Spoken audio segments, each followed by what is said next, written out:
갈라디아서는 율법이 아니라 믿음을 붙들어야 된다라고 호소하는 그런 말씀입니다.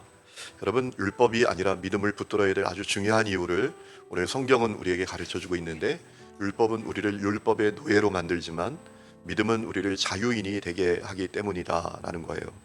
여러분, 5장 1절 말씀이 아주 중요합니다. 우리 5장 1절 다시 한번 읽어보실까요? 시작. 그리스도께서 우리를 자유롭게 하려고 자유를 주셨으니 그러므로 굳건하게 서서 다시는 종의 멍에를 매지 말라라고 했습니다. 믿음으로 자유를 주려고 하셨는데 왜 율법으로 돌아가 노예가 되려고 하느냐라는 겁니다. 그럼 이런 생각을 해봐야죠. 왜 자꾸 율법으로 돌아가려고 했을까? 아주 간단합니다. 율법만으로는 부족해 보이는 겁니다. 모자라 보이는 것이죠. 나는 믿음으로 구원받는다라고 생각하는데 저 사람들은 율법도 지켜야 구원받는다라고 여기고 율법을 잘 지킵니다. 철저하게 지키려고 했습니다. 그 모습을 보면서 내가 이래도 되나? 내가 이렇게 하면 하나님이 나를 사랑하실까? 나를 기뻐하실까? 이렇게 해서만 구원받을 수 있을까? 이런 마음이 들었던 것입니다. 나도 할례를 받아야 될 것 같아. 나도 율법을 지켜야 될 것 같아. 그래야 하나님이 날 사랑하시고 날 기뻐하시고 내가 구원받을 것 같아. 이런 불안함과 두려움이 있었기 때문이죠. 십자가의 복음은 전혀 부족하지 않은데 여러분, 이 믿음을 놓치지 마시기를 축복합니다. 십자가의 복음은 절대로 부족하지 않습니다. 십자가의 복음이 부족해서 뭐가 더 필요한 게 아닙니다. 자, 그래서 오늘 말씀을 보면 율법이 아니라 믿음을 붙들도록 바울이 예를 하나 듭니다. 어떤 예를 들었죠? 아브라함의 두 아들 이스마엘과 이삭의 예입니다. 여러분, 아브라함에게 이스마엘과 이삭이란 아들이 있었습니다. 그런데 이 아들이 차원이 다릅니다. 왜 차원이 다르죠? 이삭은 하나님의 약속을 기다려서 얻은 아들이고 이스마엘은 하나님의 약속을 기다려서 얻은 아들이 아니라 인간의 노력으로 얻은 아들이란 말입니다. 여러분, 바울이 왜 이야기를 하는가 하면 비유를 얘기하는 겁니다.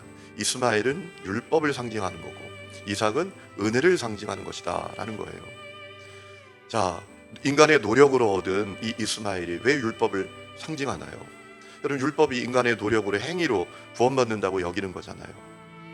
그러니 이 이스마엘이 율법을 상징하는 거다라는 거예요. 이삭은 은혜를 상징하는 것입니다. 왜? 하나님의 약속이 기다렸는데 하나님께서 은혜로 이 이삭을 허락해 주셨다라는 얘기죠.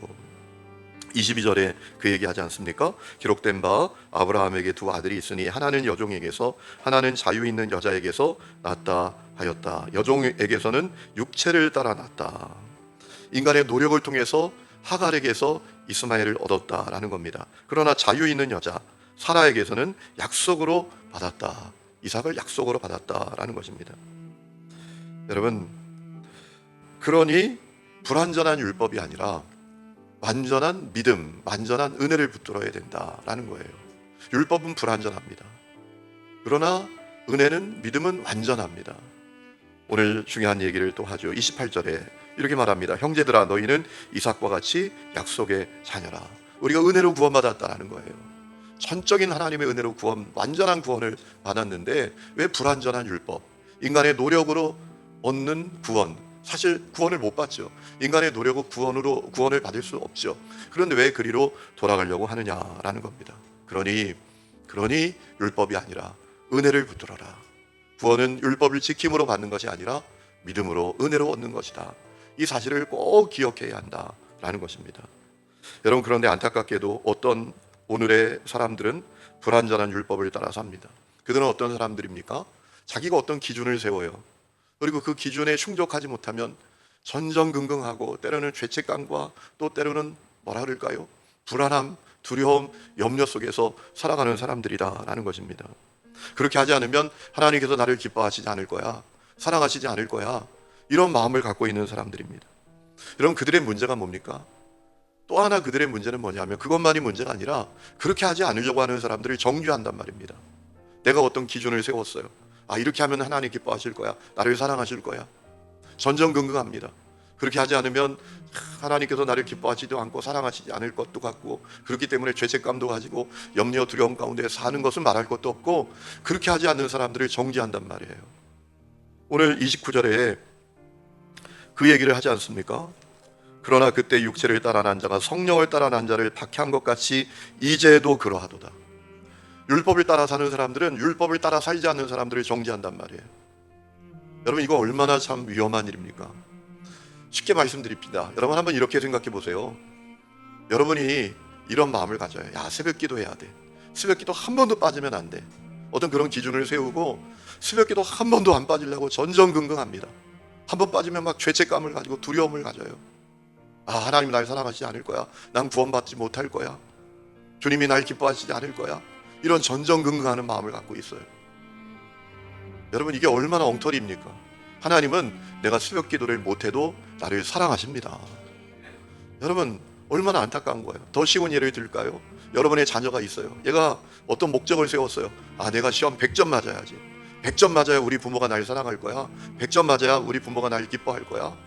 그런데 100점을 못 맞으니까 늘 전전긍긍하고 막 학교 갔다 와서 우울하고 어머니 잘못했어요. 아버지 잘못했어요. 100점 못 맞아서 죄송해요. 그래도 날 사랑해 주세요. 날 버리지 말아 주세요. 만약에 그런다면 여러분 어떻게 할 건가요? 그 아이 정신병원 데려갈지도 몰라요. 정신과 치료를 받게 할지도 몰라요. 아, 얘가 왜 이러나? 자녀는요, 부족하고 못나도 내 자녀고요. 자녀는 뭘 잘 못해도 사랑하고 기뻐하는 거예요. 믿으십니까? 그러니까 율법주의에 빠지는 사람들이 그와 같다라는 겁니다. 얼마나 참 안타까운 거예요. 은혜로운 믿음으로 우리를 구원해 주신 하나님은요, 우리가 부족하고 모자라도 우리를 사랑한단 말입니다. 우리가 좀 뭘 못 지켜도 끝까지 우리를 사랑하신단 말입니다. 그런데 그걸 못 믿어가지고 율법주의로 가는 거예요. 너무나 안타까운 것이죠.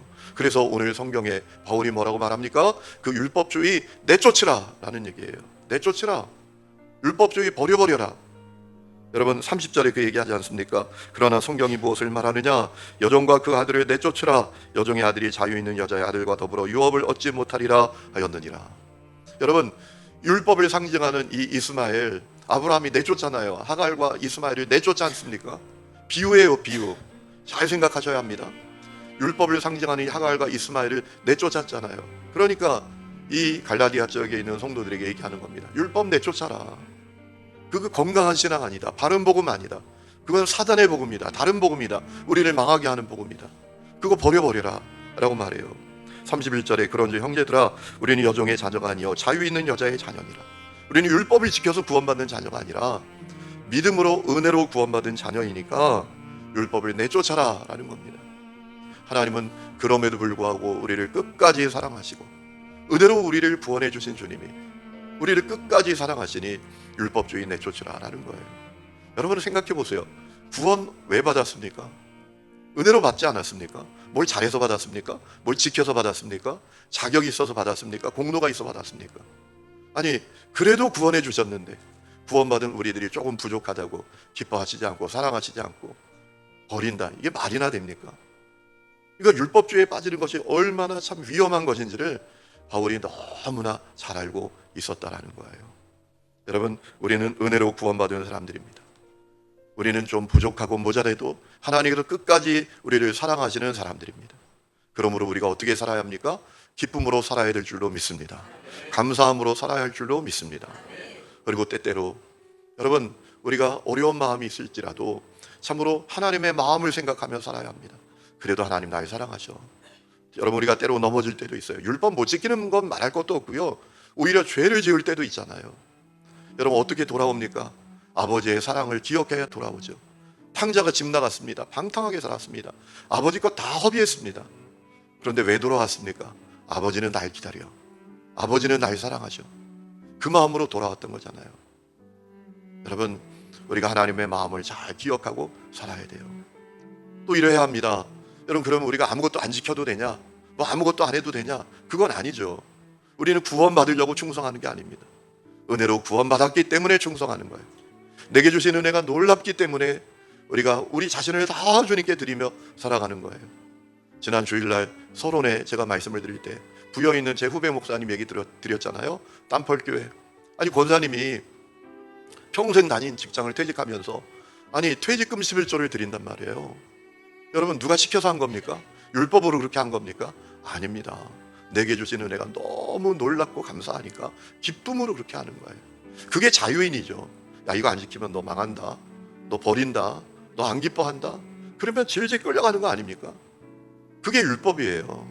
은혜는요, 야, 이런 은혜를 받았구나. 야, 이렇게 놀라운 사랑을 내가 받았구나. 그래서 되어지는 거예요. 그게 자유인이죠. 그래서 5장 1절 다시 읽습니다. 그리스도께서 우리를 자유롭게 하려고 자유를 주셨으니 그러므로 굳건하게 서서 다시는 종의 멍에를 매지 말라라고 했습니다. 오늘도 자유인으로 기쁨으로 감사로 살아가는 성도들이 되시기를 축원합니다. 하나님.